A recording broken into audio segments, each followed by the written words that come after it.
Nous avons donc pu voir tous ensemble des extraits d'une audience à la Cour de cassation et on a vu que durant cette audience, les paroles s'échangent, les arguments peuvent parfois fuser et pour convaincre les juges de trancher en sa faveur, eh bien, on use parfois de l'art oratoire.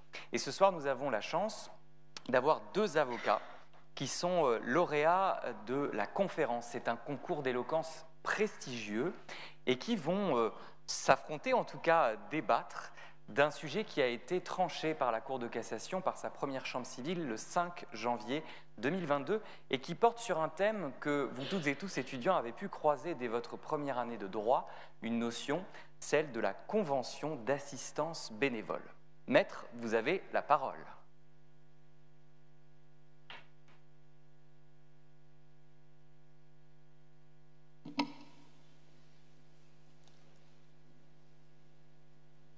Madame le Président, Mesdames, Messieurs les conseillers, Monsieur l'avocat général. 45 000, c'est le nombre de volontaires pendant les Jeux Olympiques. La question dont vous êtes saisis concerne-t-elle 45 000 personnes? Non, elle en concerne 20 millions. 20 millions, c'est le nombre de bénévoles en France, ceux qui s'engagent à un moment donné pour l'autre et pas pour eux-mêmes dans une démarche altruiste, désintéressée. Et en réalité, ce n'est pas 20 millions, c'est 68, parce que chacun d'entre nous a déjà rendu un service. La question dont vous êtes saisis concerne tout le monde. Elle concerne la convention d'assistance bénévole. Qu'est-ce donc la convention d'assistance bénévole? C'est le lien juridique qui se noue entre celui qui aide et celui qu'on aide, l'assistant et l'assisté. À quoi ça sert? À faire les comptes quand cela tourne mal. 3 exemples que vous avez jugés.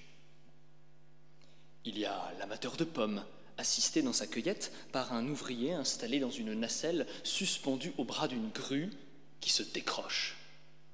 Il y a le déménageur, assisté par un adolescent qui se débarrasse de son carton de paperasse par la fenêtre du 5e étage qui écrase un passant. Il y a l'UCPA, assisté par un chef de bord de catamaran au large du Venezuela, attaqué par des pirates.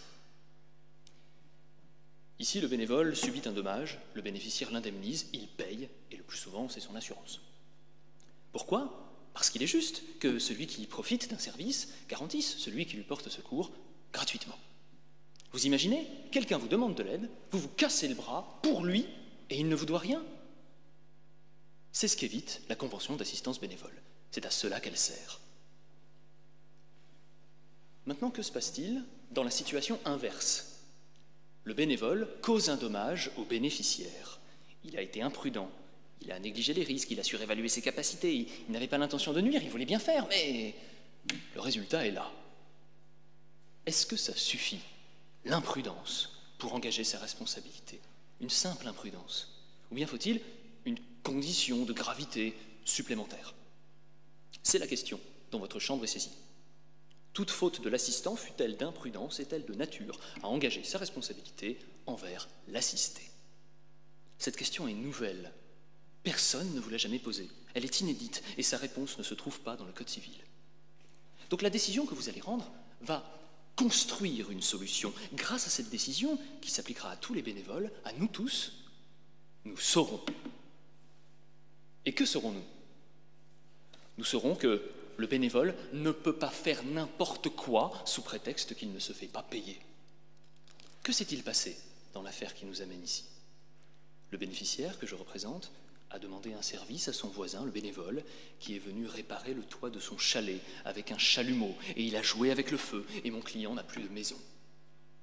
Il a demandé réparation à l'assureur du bénévole et des dommages d'intérêt parce qu'il dort dehors. Et la cour d'appel a jugé que, même si le bénévole n'avait pas du tout été prudent, il fallait faire preuve d'indulgence.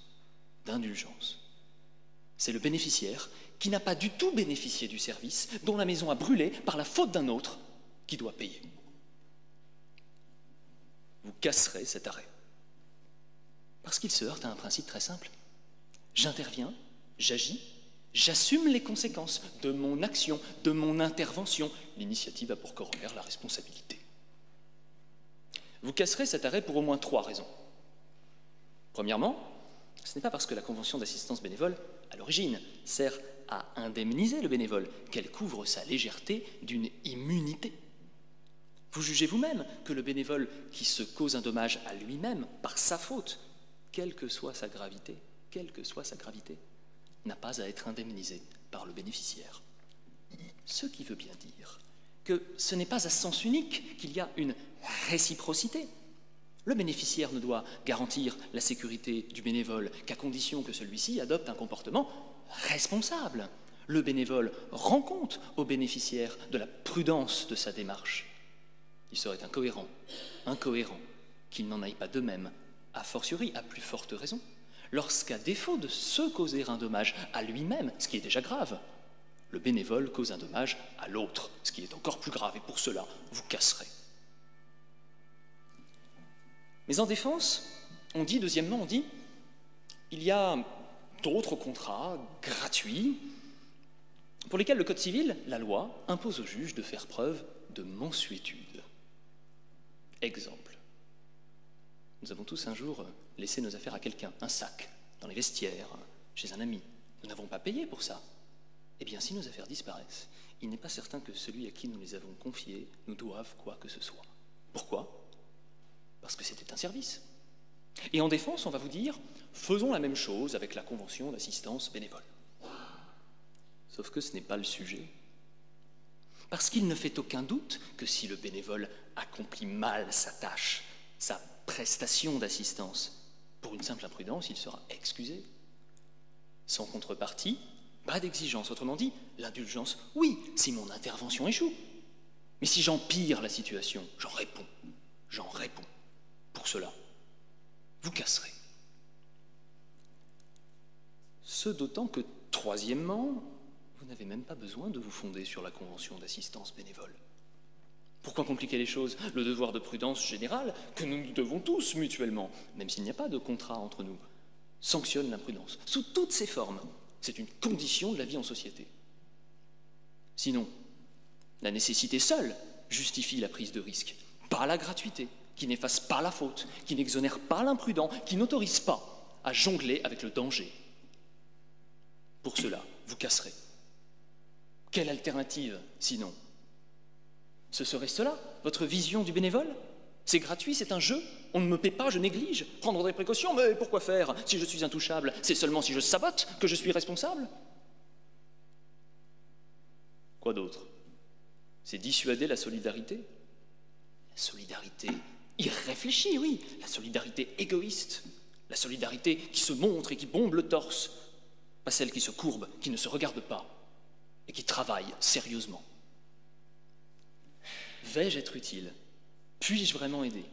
Y a-t-il un risque que je cause plus de tort que de bien?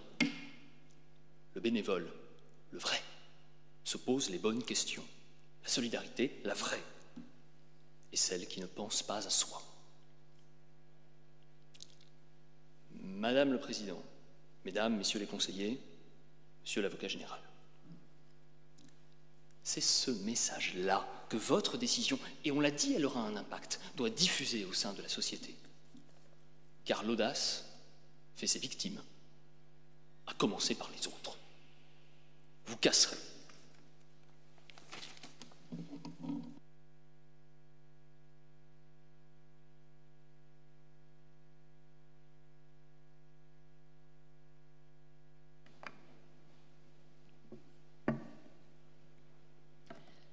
Déjà 20 millions de bénévoles en France aujourd'hui. D'ici 2030, ils seront 2 millions de plus. Madame le Président, Mesdames et Messieurs les conseillers, Monsieur l'avocat général, si je me présente à la barre devant votre juridiction en complément de l'instruction écrite, c'est pour inscrire un principe fondamental dans le marbre du droit. Un principe qui concerne de plus en plus de citoyens. L'assistant ne peut être tenu responsable du fait de sa faute d'imprudence lorsqu'il agit sous couvert d'un contrat d'assistance bénévole. La relation contractuelle en question est si fréquente, si commode, si commune que ses contours ne peuvent demeurer ainsi négligés. Imaginez apporter une aide désintéressée à un ami ou à un voisin. Une simple maladresse, des dégâts involontaires et le couperet tombe. Votre responsabilité est engagée. Votre générosité n'aura garanti aucune mansuétude, aucune reconnaissance de l'altruisme qui fut le vôtre. C'est la couleuvre que veut vous faire avaler le demandeur. Pourtant, votre jugement sera tout aussi important pour les assistants que pour les assistés. Pour l'un, c'est la considération de son acte désintéressé, de la gratuité d'une aide apportée en toute humanité. Pour l'autre, c'est pouvoir compter sur tous ceux qui, demain, choisiront de tendre la main. C'est éviter de démotiver ceux dont la générosité n'avait pas encore à craindre le risque d'une telle responsabilité. Pour ce faire, il existe bien des arguments juridiques sur lesquels fonder cette décision. Avant tout, la Convention d'assistance bénévole crée déjà des obligations clairement établies. Le bénéficiaire doit réparer le dommage subi par le bénévole. Que ce soit pour dégager un véhicule embourbé, diriger un bateau ou aider au transport de carton, votre juridiction a maintes fois affirmé ce principe. Votre première chambre civile avait cependant établi la responsabilité de l'assistant vis-à-vis des tiers. Mais cela ne s'applique que lorsqu'il cause le dommage à un individu extérieur à la Convention. Ces obligations trouvent leur source dans le lien contractuel unissant assisté et assistant. Mais dans le cas d'un dommage causé par ce dernier à l'assisté lui-même, la Convention demeure muette. Profitant de cette incertitude, le bénéficiaire ose le tout pour le tout, user et abuser de la responsabilité extracontractuelle. C'est une aberration qui est proposée à votre juridiction. Faisons donc comme si le contrat n'existait pas. Une tentation qui ne saurait impacter votre décision. Les juges du fond y ont bien résisté. Car c'est dans la Convention d'assistance bénévole elle-même, cet accord tacite entre l'assistant et l'assisté, que réside la clé. La Cour d'appel, avec sagesse, a su voir dans l'intention commune des parties un pare-feu contre une rigueur excessive. Elle a accordé une immunité raisonnable aux bénévoles, l'a protégé contre une sanction imméritée. Ignorer le statut contractuel du cas soumis à votre examen serait dénaturer la juste application du droit des obligations. Et la responsabilité de l'assisté, établie avec rigueur et constance par votre juridiction, doit-elle subitement être tempérée par celle de l'assistant? La question est légitime. Notre droit sait se montrer bienveillant envers ceux qui œuvrent, sans esprit de profit. Celui qui prête une voiture manifestement délabrée voit sa responsabilité allégée lorsque le bénéficiaire décide de jouer les coureurs automobiles. Celui qui garde gentiment le meuble d'un ami qui sera détruit par un incendie. Le jeune juriste qui rédige gracieusement pour sa maman un contrat de vente pas tout à fait clair entre particuliers. Heureusement, c'est un mandataire pour qui la gratuité adoucit la rigueur des sanctions. S'il doit répondre de ses actes, la loi amoindrit la responsabilité de celui qui, sans salaire, se dévoue par pure bonté. Les rédacteurs du Code civil avaient ainsi pris soin d'atténuer la sévérité pour ceux qui donnent sans recevoir. Et l'assisté du jour semble tirer parti de son infortune. Rappelons que le conflit, au départ, opposait uniquement les assurances des parties à la Convention.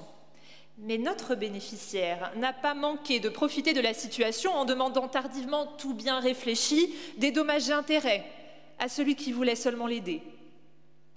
Visiblement, l'altruisme de l'un ne fait ni la mansuétude ni l'honnêteté de l'autre. Alors comment prévenir l'assistant de l'opportunisme de l'assisté? Certes, l'assisté est ici assuré. Mais qu'en serait-il s'il ne l'était pas? Prendrez-vous le risque d'exposer tous les bons samaritains à venir au courroux d'une responsabilité démesurée lorsqu'une imprudence est venue perturber leur action désintéressée? Et oui, on parle bien d'une imprudence, acte manqué, absence d'intention de nuire, erreur de comportement ou de jugement, gravité modérée. Autant d'arguments menant à la clémence pour le bénévole qui, bien qu'imprudent, était surtout gracieusement présent. Un arbre à couper, une fuite à réparer, un garage à terminer. Si demain, on ne peut plus compter sur son voisin pour nous y aider à cause d'une responsabilité disproportionnée pesant sur l'assistant, l'humanité n'en sera pas plus avancée. La question paraît centrale, tant elle touche à notre quotidien. Pourtant, elle n'a jamais été tranchée. Les rapports humains, le principe du bénévolat, la question du vivre ensemble seront impactés si la balance penche en faveur de l'assisté.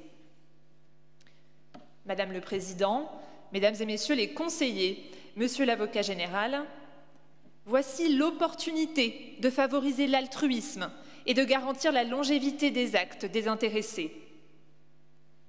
La gratuité profite déjà largement à l'assisté. Il est important de favoriser tout autant l'assistant. Vous rejetterez.